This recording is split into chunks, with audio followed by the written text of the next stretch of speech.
Assalamualaikum warahmatullahi wabarakatuh. Perkenalkan, nama saya Luciana Sinaga, NIM 120130020, Prodi Teknik Elektro angkatan 2020. Di sini saya akan menjelaskan kamus pertemuan ketiga mengenai Discrete Time Signal Description. Yang pertama itu adalah radian. Radian adalah satuan sudut pada bidang dalam sistem satuan internasional. Radian merupakan satuan pengukuran sudut dengan simpul di tengah lingkaran sisi-sisinya dipotong oleh lengkung keliling serta juga memiliki panjang sama dengan jari-jari.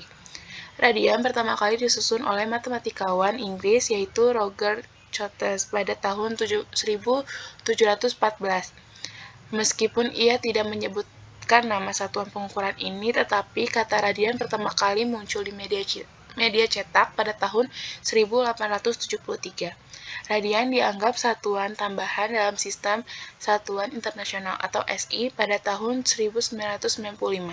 Satuan tambahan ini dihapuskan sehingga saat ini dikenal sebagai satuan turunan. Radian yang diturunkan dalam satuan dasar SI meter yang sama dengan M kali M pangkat minus 1 atau M per M, karena meter saling menghilang satu sama lain sesuai definisi radian. Radian dianggap tidak berdimensi dan radian sering hanya ditulis sebagai angka tanpa simbol satuan. Kata yang kedua adalah turunan.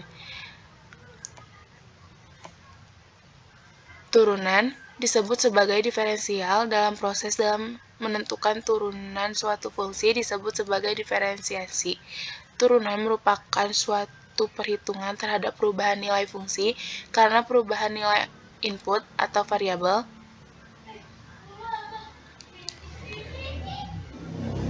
turunan fungsi atau diferensial ialah fungsi lain dari suatu fungsi sebelumnya. Misalnya fungsi f menjadi f aksen yang memiliki nilai tidak beraturan.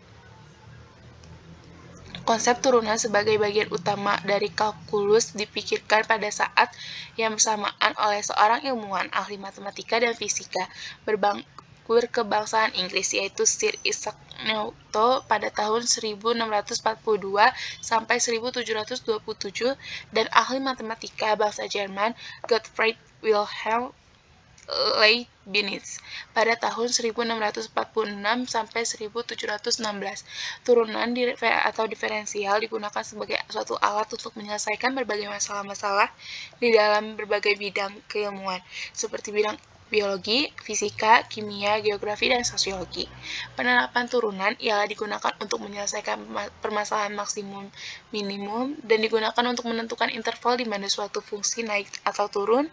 Turunan dapat diterapkan untuk menentukan nilai stasioner suatu fungsi dan diterapkan dalam menyelesaikan permasalahan yang berkaitan dengan persamaan gerak. Kata yang ketiga ialah sinusoidal. Sinusoidal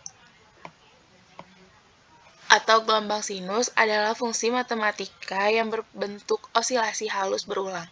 Fungsi ini sering muncul dalam ilmu matematika, fisika, pengolahan sinyal, dan teknik listrik, dan berbagai bidang lain.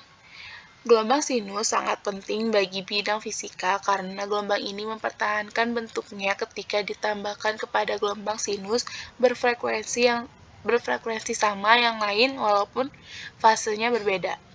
Yang keempat adalah eksponensial. Eksponensial ialah salah satu materi yang banyak penerapannya dalam kehidupan. Bilangan eksponensial adalah perkalian bilangan yang sama sehingga perkalian tersebut dapat berulang dengan makna yang sama, sebagai singkatan dari perkalian.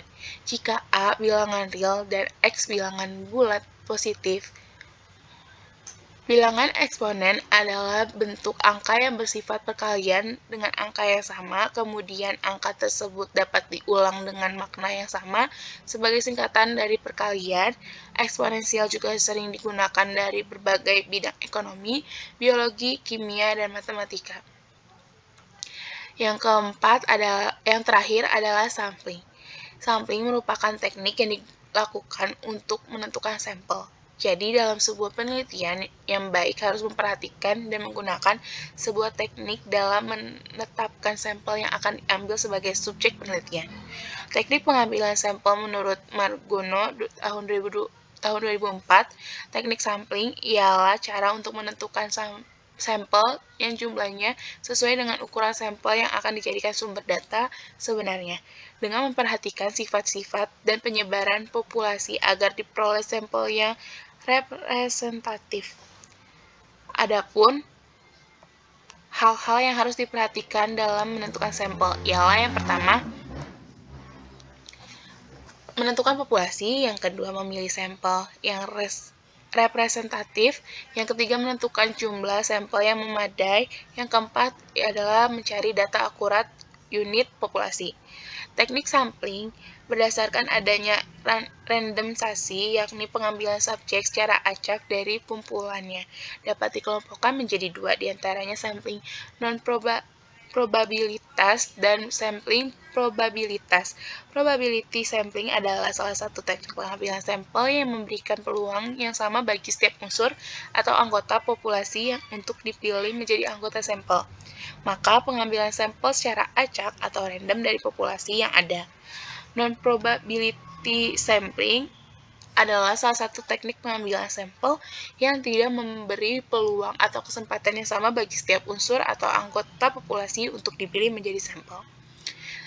Tujuan dari pengambilan sampel ialah yang pertama, mengurangi jumlah objek atau orang yang diteliti. Yang kedua, membuat simpulan atau ringkasan dari fenomena yang sangat banyak jumlahnya. Yang ketiga adalah menghemat biaya, waktu, dan tenaga yang digunakan. Yang keempat adalah mampu memberikan suatu informasi yang akurat, lebih menyeluruh dan mendalam atau komprehensif. Sekian dari saya. Kurang lebihnya mohon maaf apabila ada kesalahan kata. Terima kasih. Wassalamualaikum warahmatullahi wabarakatuh.